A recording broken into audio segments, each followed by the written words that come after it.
अगर ब्लैक से लेंगे तो वो भी पैसा पब्लिक से लीजिएगा। जो सरकारी रेट है वो बेचना पड़ेगा।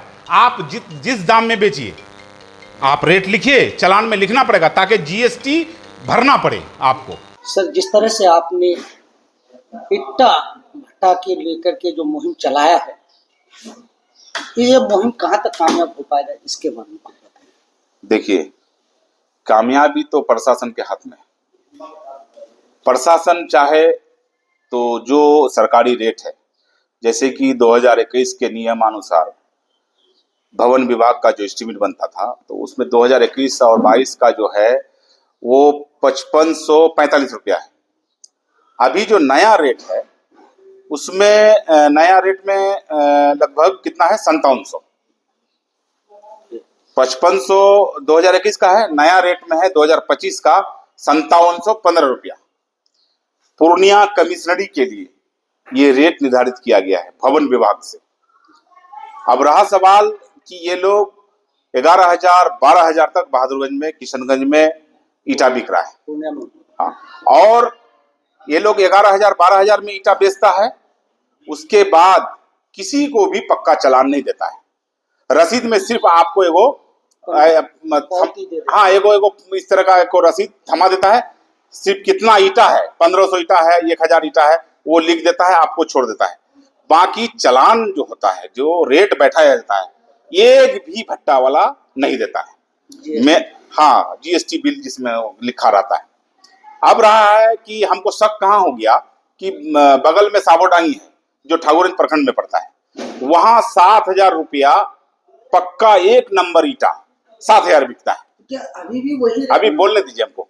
वहां 7,000 रुपया बिकता है और हम जब देखे कि बहादुरगंज में 12,000 ईटा बिक रहा है, किशनगंज में 12,000 बिक रहा है, तो हमको शक हुआ। हम तुरंत कागज मंगाए तो कागज में देखते हैं कि 5545 रुपया है 2021 का, नया जो है 5715 रुपया है।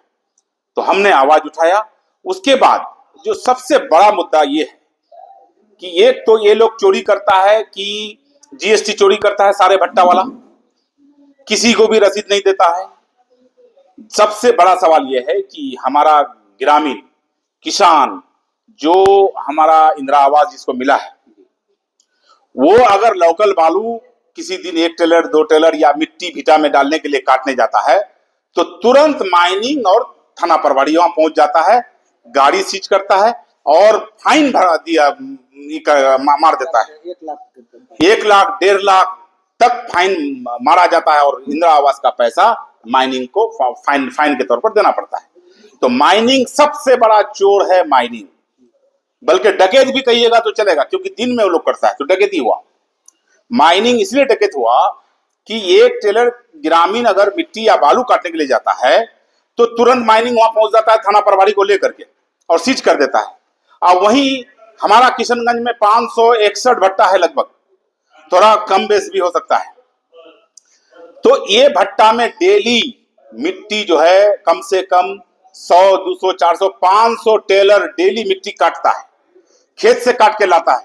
लेकिन माइनिंग को नजर नहीं आता है क्योंकि माइनिंग मैनेज है। यहां तक हमको पता चला है कि भट्टा में पार्टनर भी है माइनिंग वाला। तो सबसे बड़ा चोर माइनिंग है। इसलिए हमने डीएम साहब से मिला, हमने प्रूफ दिया और डीएम साहब से मेरा एक ही मांग है कि और जगह जहां बिकता है 7,000 6,000, वही रेट हमारा किशनगंज में होना चाहिए, वही रेट हमारा बहादुरगंज में होना चाहिए।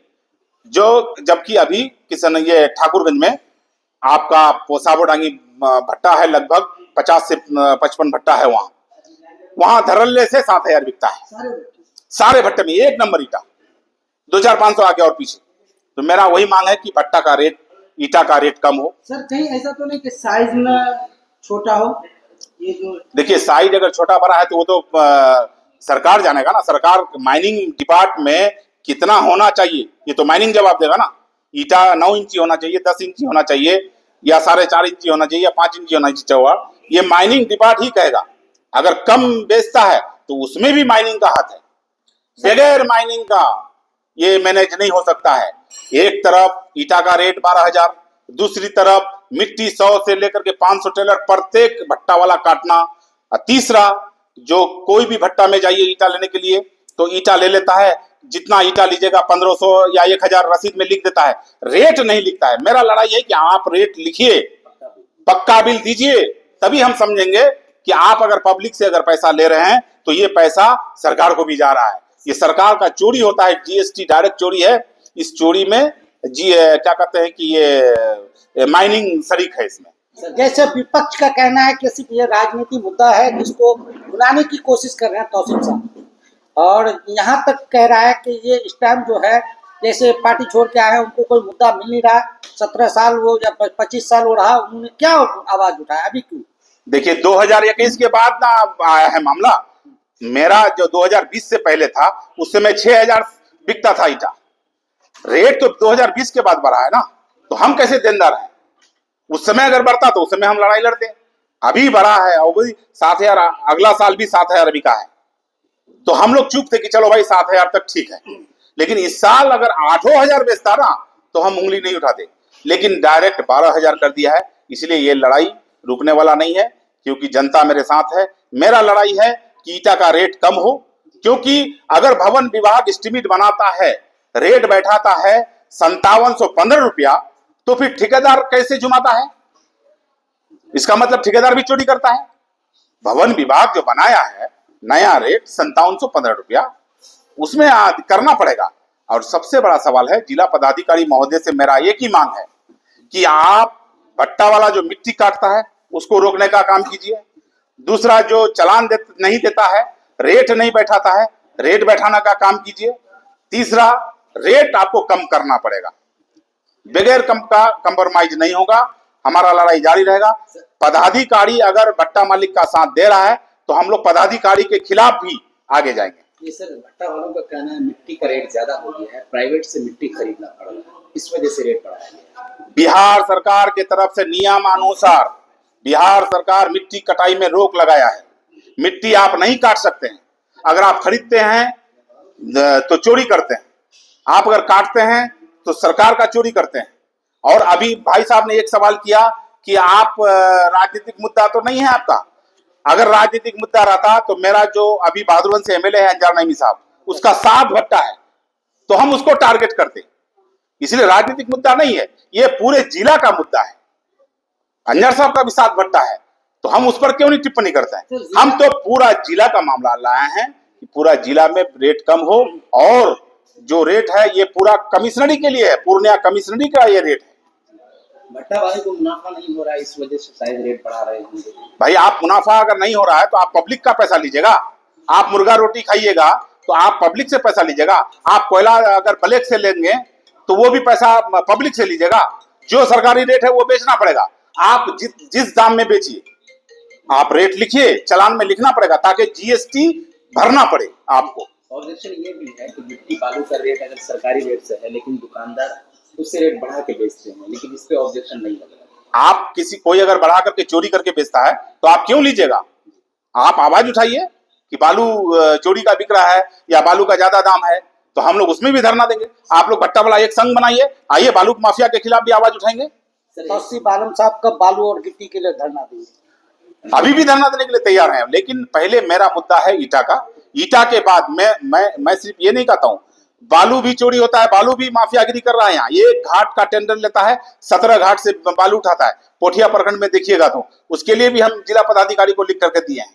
तो सिर्फ बालू माफिया नहीं है, और भी बहुत माफिया है।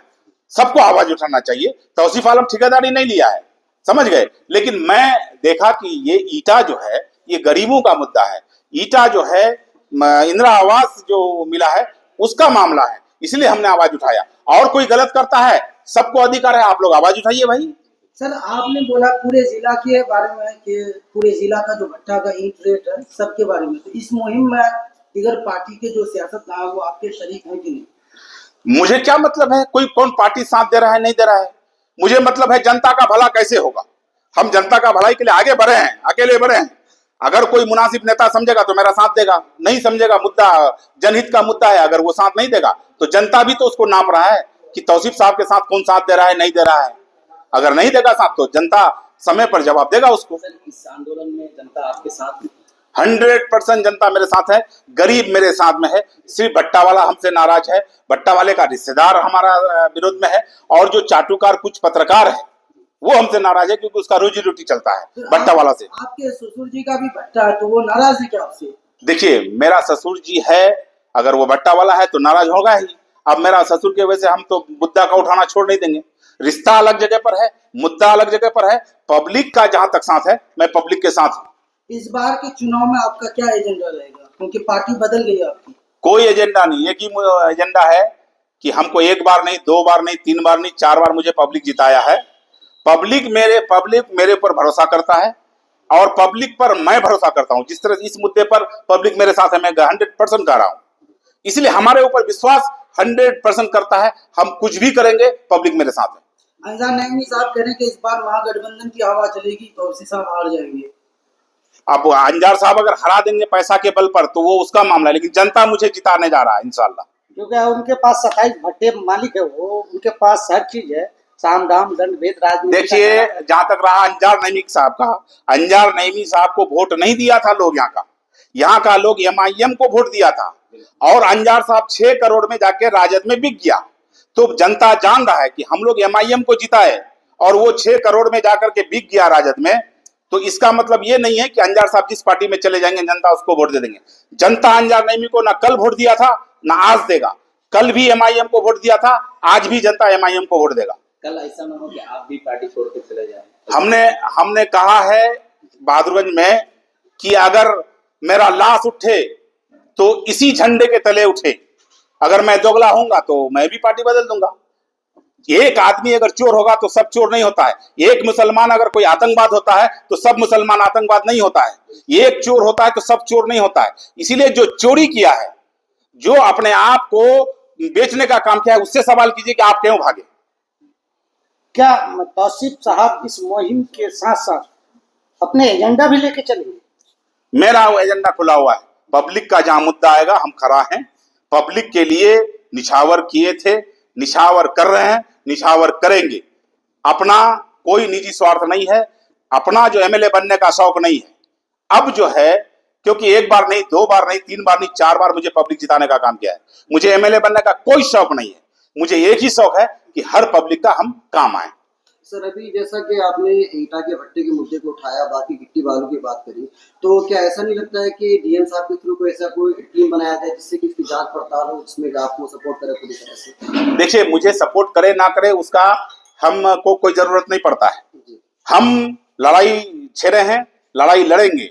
रहा सवाल ये जो माइनिंग डिपार्ट है, एक विभाग होता है, ये विभाग ही चोर है। इसलिए आग्रह है DM साहब से कि जो भी माइनिंग में बैठा हुआ है उस पर कार्रवाई हो, और आप अपना स्तर से जांच कीजिए।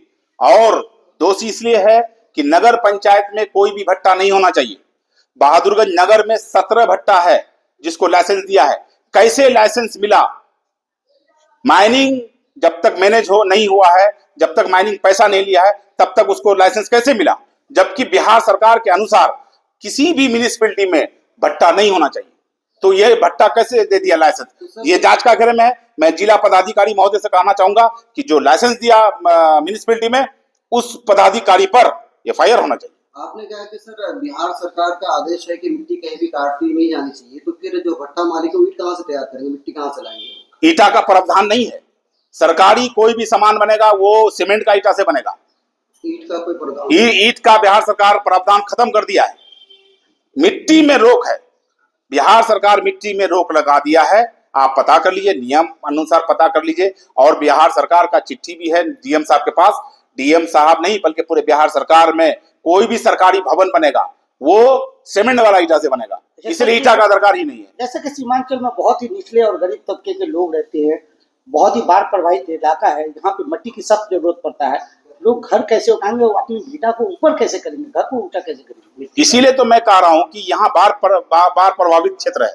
बाढ़ प्रभावित क्षेत्र में भट्टा होना ही नहीं चाहिए, क्योंकि भट्टा जहां होगा वो मिट्टी कटेगा, और मिट्टी कटेगा तो धसान होगा, धसान होगा तो नदी फंसेगा, नदी फंसेगा तो गांव को काटेगा। इसीलिए जांच का विषय है, पूरा किशनगंज जिला जांच का विषय है। मैं माननीय मुख्यमंत्री जी से कहूंगा कि इसका एक बिहार सरकार का कमेटी बैठे और इसमें जांच में जो भी पदाधिकारी आए उस पर कार्रवाई हो, उस पर FIR हो, उसको जेल भेजा जाए। बहुत बहुत शुक्रिया।